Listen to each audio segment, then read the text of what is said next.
પોતાના આત્મા તરફ ઉપેક્ષા કરવી એ જો બહિર્મુખતા હોય, આત્મા પ્રતિ વિનયવંત થઈ તેને સન્મિત્ર માનવો એ અંતરાત્મ ભાવ હોય, તો અંતરાત્મા કોને કહેવાય?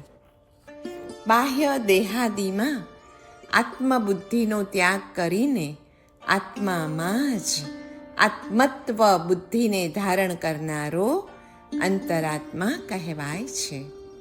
અને તે જ જ્યારે પોતાના આત્મામાં પરમાત્માપણું જુએ છે, ત્યારે તે પરમાત્મા ભાવને પામ્યો એમ કહેવાય છે. આત્માનું સ્વરૂપેણ અસ્તિત્વ કેવું છે?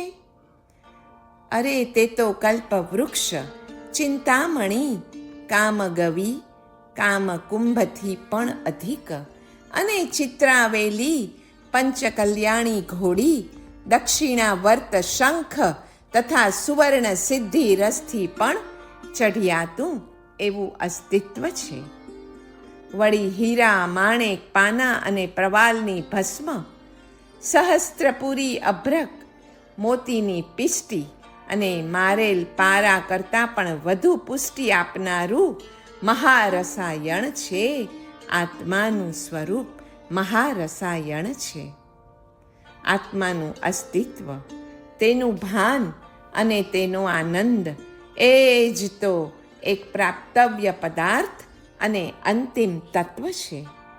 આપણા આત્માનું શુદ્ધ સ્વરૂપ દેખાડનાર એક ગુરુ તત્વ અને આપણા આત્માનું શુદ્ધ સ્વરૂપ પમાડનાર એ દેવ તત્વ અર્થાત અરિહંતો અને સિદ્ધો છે. શાસ્ત્રો કહે છે, નો થાય સેલ્ફ, આત્માને ઓળખો. આખા જગતને ઓળખ્યું પણ પોતાને ન ઓળખ્યો તેણે માનવ ભવમાં આવીને પણ કાંઈ જ ઓળખ્યું નથી. બધાના નામ જાણે અને પોતાનું જ નામ ભૂલી જાય, તે વ્યવહાર કરવા માટે જેમ નાલાયક ગણાય, એવી જ રીતે આખી દુનિયાની બધી એ વાત જાણે પણ પોતાની જ જાતને ન જાણે, તે આત્મા મોક્ષ માટે અનધિકારી છે. અદ્વૈત ભાવવાળી દશામાં જે આત્મિક ભાવનો પ્રવાહ વહે છે, તે ઝીલવાની શક્તિ કોઈ જિજ્ઞાસુમાં હોય તો કોઈ પણ પ્રકારની વાતચીત વગર પણ માત્ર દ્રષ્ટિપાતથી પણ તેનું કલ્યાણ થવા લાગે છે. બ્રહ્મ તત્વ અનુભવમાં આવે ત્યારે વગર બોલે પણ તે ભાવની અસર બધે ફેલાવા લાગે છે. બધા જ શરીરમાં એક જ આત્મતત્વ હોવાથી આત્માની અસર બધે જ જઈ શકે છે. કિંતુ તે અસર સમજવા માટે એવી ટેવ પાડવી જોઈએ. એકવાર એવી ટેવ પડી જાય ને, બસ પછી તો વાતચીતની જરૂર પણ રહેતી નથી.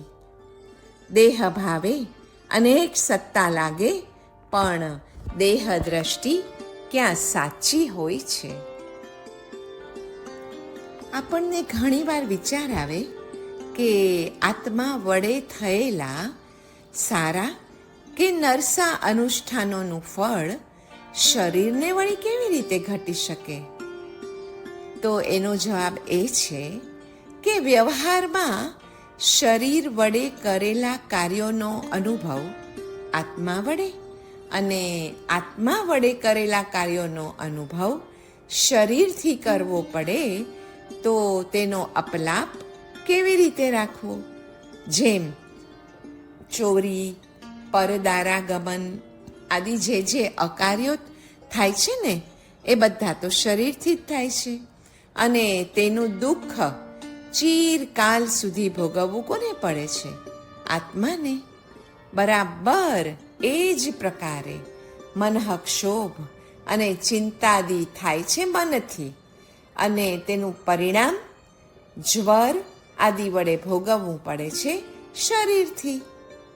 એ વાત તો જ ઘટે કે જો શરીર અને આત્મા નિશ્ચયથી પણ ભિન્ન હોય અને વ્યવહારથી અભિન્ન પણ હોય.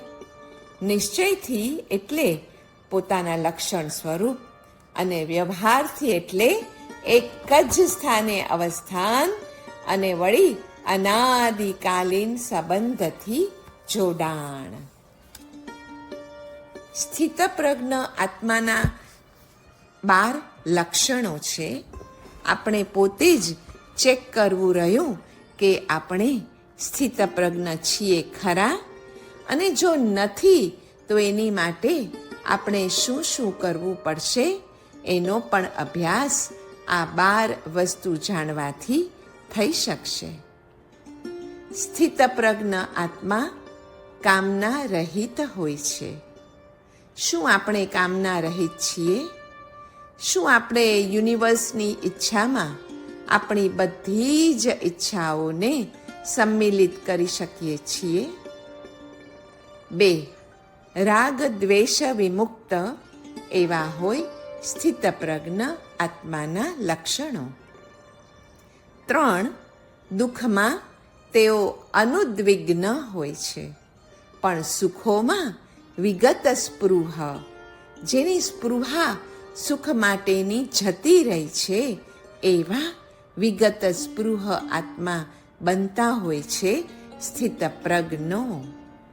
મનને દમનારા હોય છે એટલે કે દાંત, અને સ્થિતપ્રજ્ઞ આત્મા રાગ, ભય અને ક્રોધ રહિત હોય છે. સર્વત્ર સ્નેહ સહિત હોય છે. અને 8મું લક્ષણ છે તેઓ આત્મતૃપ્ત અને સંતુષ્ટ હોય છે. વળી 9મું લક્ષણ છે વિષયોમાં રસરહિતપણું. 10મું કુર્મવત એટલે કે કાચબાની જેમ સર્વેન્દ્રિય ગુપ્તતા. 11મું લક્ષણ છે પ્રિય કે અપ્રિયને વિશે હર્ષ કે દ્વેષ રહિત હોય. અને સ્થિતપ્રજ્ઞ આત્માનું 12મું લક્ષણ છે કે તેઓ જીતેન્દ્રિય હોય. આપણો પણ જીવ જ્ઞાનમય જ છે, કેમ કે જ્ઞાન એ જીવનું અભંગ અખંડ શરીર છે. જ્ઞાનરૂપી શરીરમાં કર્મોની વેદનાનો પ્રવેશ છે જ નહીં. સુખ અને દુઃખ એ તો કર્મજનિત મોહનો વિકાર છે. પૌદ્ગલિક છે, આત્મબાહ્ય છે. આ રીતનો વિવેક જ્યારે મનમાં એકવાર જાગે છે ને, બસ ત્યારે પછી વેદનાનો ભય જ નાશ પામી જાય છે. આત્માને નિષ્કલંક અને જ્ઞાનરૂપ દેખીને જ્ઞાની નિશંક રહી શકે છે. આત્મવસ્તુ સત, નિત્ય, અવિનાશી છે. એ નિશ્ચય નયથી નિશ્ચિત છે. આત્મ પદાર્થ પોતાની હયાતી માટે કોઈ અન્ય દ્રવ્યની સહાયતાની અપેક્ષા પણ રાખતો નથી. આત્માનો કોઈ રક્ષક કે કોઈ ભક્ષક નથી. આ પ્રકારનો જ્યારે નિશ્ચય થાય ત્યારે પછી અરક્ષાનો ભય રહેતો નથી. જ્ઞાની જીવ પોતાના આત્માને સદાને માટે નિષ્કલંક અને જ્ઞાન સ્વરૂપી જ જુએ છે. તેથી જ તે નિશંક રહી શકે છે. આત્મા પરમાત્મ સ્વરૂપ છે. જ્ઞાન ચિહ્નથી આત્મા ચિહ્નિત છે. આત્માની ઇન્દ્રિય અને મનને અગોચર એવી નિત્ય ભૂમિ ઉપર કોઈ કરતા કોઈ પરદ્રવ્યનો પ્રવેશ નથી. આત્મધન અનુપમ, સ્વયં સિદ્ધ, અક્ષય અને અપાર છે. તેને કોઈ લઈ જઈ શકે નહીં. બીજા મનુષ્યને તો તેમાં સ્થાન જ નથી. બસ આવું ચિંતન કરવાથી અગુપ્તી ભય નાશ પામે છે. આત્મા નિષ્કલંક જ્ઞાન સ્વરૂપ હોવાથી જ્ઞાની નિશંક રહી શકે છે.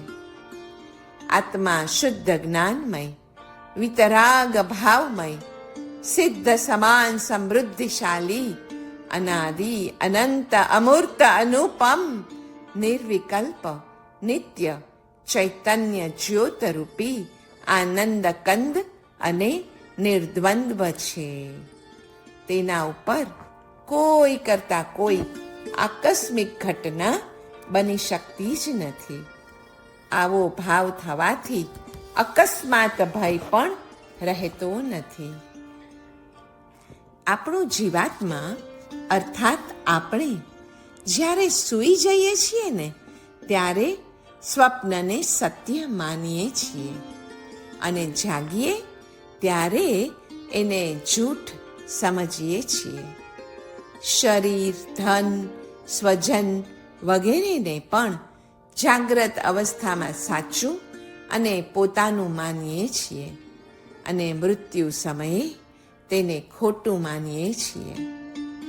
જીવ જ્યારે પોતાના સ્વરૂપનો વિચાર કરે છે ત્યારે મૃત્યુ પણ તેને ખોટું લાગે છે અને અન્ય જન્મ સત્ય ભાસે છે. બીજા જન્મનો વિચાર કરે ત્યારે તે એ જ ચક્કરમાં ફરી ફરીને પડી જાય છે. આત્માના પરિણામ 3 પ્રકારે હોય છે: સંક્લેશ, વિશુદ્ધ અને શુદ્ધ. ક્રોધ, માન, માયા, લોભ જેવા કષાયો જો તીવ્ર હોય તો આત્માના પરિણામ સંક્લેશ રૂપ હોય છે.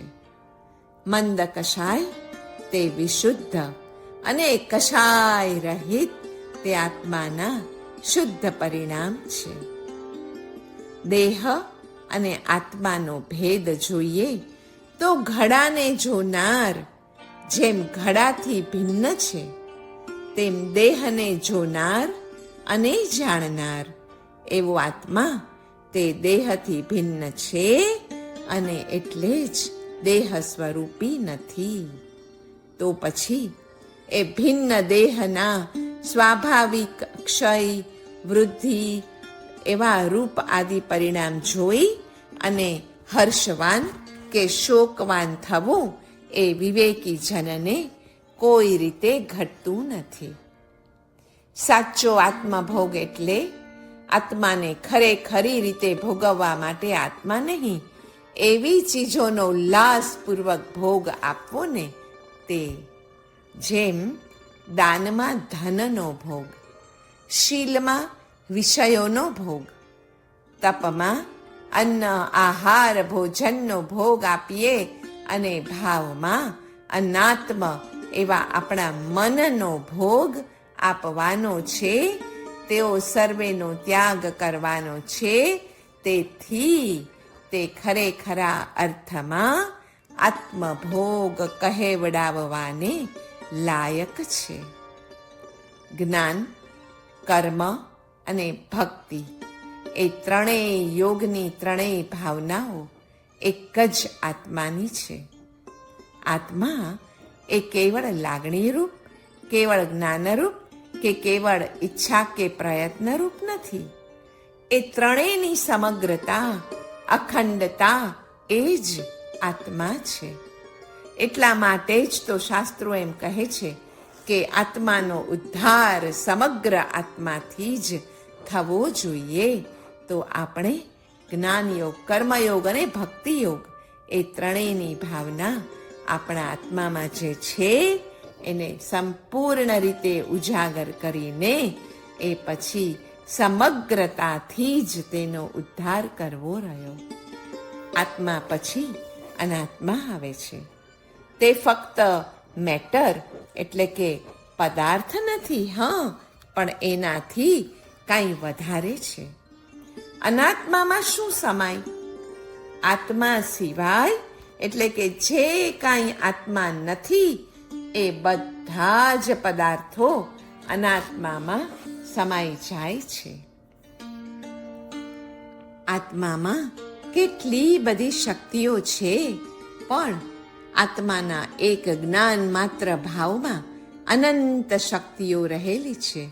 માટે જ્ઞાન માત્ર ભાવ સ્વરૂપ આત્મામાં રહેલી તે શક્તિઓમાંથી કેટલીક શક્તિઓના નામ એટલે કે 47 શક્તિઓના નામ અહીં ગણાવ્યા છે. પ્રભુત્વ શક્તિ, જ્ઞાન શક્તિ, વિરુદ્ધ ધર્મત્વ શક્તિ, કરણ શક્તિ, સુખ શક્તિ, અતત્વ શક્તિ, જીવત્વ શક્તિ, સર્વદર્શિત્વ શક્તિ, સર્વજ્ઞત્વ શક્તિ, ભાવાભાવ શક્તિ, ભાવાભાવ શક્તિ, પ્રકાશ શક્તિ. આત્માની 13મી શક્તિ છે અજડત્વ સ્વરૂપ શક્તિ, દ્રશી શક્તિ, વીર્ય શક્તિ, સ્વચ્છત્વ શક્તિ, અસંકુચિત વિકાસત્વ શક્તિ, ત્યાગોપાદાન શૂન્યત્વ શક્તિ, અકર્તૃત્વ શક્તિ અને 20મી શક્તિ છે અભોક્તૃત્વ શક્તિ. નિષ્ક્રિયત્વ શક્તિ, અભાવ ભાવ શક્તિ, કર્મ શક્તિ, કર્તૃત્વ શક્તિ, અસ્તિત્વ શક્તિ, અમૂર્તત્વ શક્તિ, નિયત પ્રદેશત્વ શક્તિ અને 28મી શક્તિ છે વિભુત્વ શક્તિ. અકાર્ય કારણત્વ શક્તિ, પરિણમ્ય પરિણામકત્વ શક્તિ, અગુરુ લઘુત્વ શક્તિ, ઉત્પાદ વ્યય ધ્રુવત્વ શક્તિ, અનંત ધર્મત્વ શક્તિ, તત્વ શક્તિ અને 35મી શક્તિ છે એકત્વ શક્તિ. અનેકત્વ શક્તિ, ભાવ શક્તિ, અભાવ શક્તિ, અભાવાભાવ શક્તિ, ભવન માત્રમયી ભાવ શક્તિ. 41મી શક્તિ છે ક્રિયા શક્તિ. અપાદાન શક્તિ, અધિકરણ શક્તિ, સ્વધર્મ વ્યાપકત્વ શક્તિ, સાધારણ, અસાધારણ અથવા ઉભય ધર્મત્વ શક્તિ, સંપ્રદાન શક્તિ અને અંતિમ 47મી આત્માની શક્તિ છે સંબંધ શક્તિ કે સ્વભાવ માત્ર સ્વસ્વામિત્વમયી સંબંધ શક્તિ. પોતાના ભાવનો સ્વામી એવા સંબંધમયી સંબંધ શક્તિ ઇત્યાદિ અનેક શક્તિઓથી યુક્ત આત્મા છે તો પણ તે જ્ઞાન માત્રપણાને છોડતો નથી. મનમાં પ્રકાશ પૂરો પાડનાર તત્વ આત્મતત્વ છે. આત્મતત્વનું અખંડ સ્મરણ પ્રેમને ઉત્પન્ન કરે છે અને એ પ્રેમ જ તો આત્માનુભવ કરાવી આપે છે. આ આત્મજ્ઞાન એટલે શું? વિશ્વમાં કાર્ય કરી રહેલા પ્રભુને સમજવો, તેનું નામ આત્મજ્ઞાન છે. વિશ્વમાં કાર્ય કરે છે પ્રભુની આર્હંત્ય શક્તિ. એને સમજવી, એને ઓળખવી, એમાં શ્રદ્ધા રાખવી અને તેના શરણે જવું એ જ સાચું આત્મજ્ઞાન છે.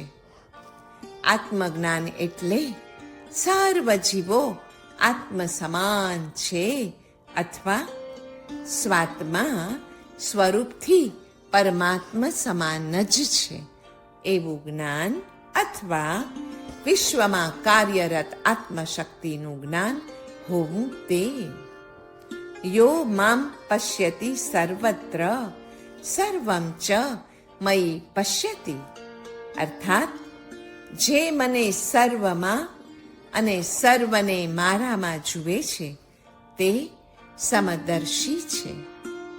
માયાની જાળને ભેદીને વિવિધતાની પાછળ રહેલી આ વિશ્વમાં જે એકતા છે એને જ જોવી.